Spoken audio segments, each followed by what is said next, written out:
Welcome to GG அடிப்பங்கரை. மிளகாத்தூள் தீந்துருச்சு, சாம்பார் மிளகாய் தூள். சரி நாம்ளே அரைக்கலான்னு கொஞ்சமாக எடுத்து வச்சுருக்கிறேன். பாருங்கள், ஒரு 10-15 வரமிளகா, அதுக்கு கொஞ்சம் கொத்தமல்லி, வர கொத்தமல்லி, துவரம்பருப்பு ஒரு கைப்பிடி, கொஞ்சம் ஜீரகம், கொஞ்சம் மிளகு, வெந்தயம் கம்மியாக போடுங்க, ஏன்னா ஒரு மாதிரி கசப்பு தன்மையாயிரும். பச்சரிசி, கடலைப்பருப்பு, அதோடு போட பெருங்காயத்தூள். இதெல்லாம் லேசாக வறுத்துக்கலாம். வாங்க எப்படி செய்யணும்னு பார்க்கலாம். சாம்பார் மிளகாய்த்தூள். இந்த மிளகாய்த்தூள் நீங்கள் சாம்பாருக்கு யூஸ் பண்ணிக்கலாம், அப்புறம் காய்கறி வணக்கிறதுக்கு காய்க்கும் போட்டுக்கலாம். இதெல்லாம் லேசாக வறுக்கலாம். வாங்க தனித்தனியாக வருங்க.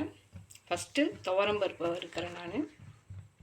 துவரம்பருப்பு லேசாக கொஞ்சம் செவக்கிற மாதிரி, ரொம்பவும் கருக விடாதீங்க, லைட்டாக இருக்கிற மாதிரி லேசாக வறுத்துக்கோங்க.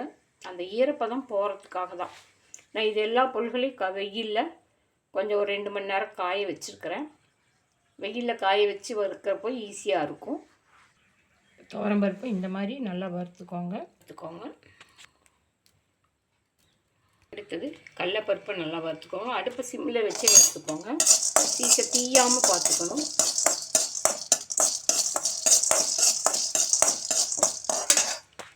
அடுத்தது மிளகு, ஜீரகம், வெந்தயம் எல்லாம் ஒன்றா வறுத்துடுங்க. அந்த வாசம் வரணும். வாசம் வர அளவுக்கு வறுத்துட்டிங்கன்னா போதும். கடைசியாக அரிசி வறுத்துடுங்க. அரிசி நல்லா பொரியணும்.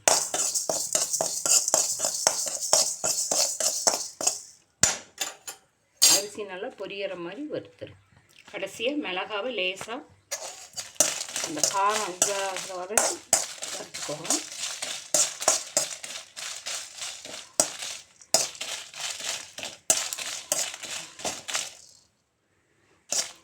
மிளகாய் நல்லா காஞ்சிருந்தால் தெரியாது, மிக்சியில் இல்லைன்னா அரைபடாது. அதனால் கொஞ்சம் நல்லா வறுத்துக்கோங்க. மிஷினில் கொடுத்து அரைக்கிறதா இருந்தால் நல்லா காய வச்சு அரைச்சாலே போதும். நம்ம இப்போ மிக்சியில் அடிக்கிறதுக்கு கொஞ்சம் இந்த மாதிரி சவுண்டு வரும், பட்டு பட்டு. அந்த மாதிரி வர அளவுக்கு வறுத்துக்கோங்க. அடுப்பு ஆஃப் பண்ணிடுங்க. அந்த வடைச்சட்டி சூட்லேயே பெருங்காயத்தூள் போட்டு லேசாக வறுத்திங்கன்னா போதும். உங்களுக்கு வாசத்துக்கு ஏற்ற மாதிரி போட்டுக்கோங்க. அதில் வறுத்தாலே போதும். அந்த வடைச்சட்டி சூட்லேயே அந்த பெருங்காயத்தூள் வறுபடும். நல்லா வாசம் வருது.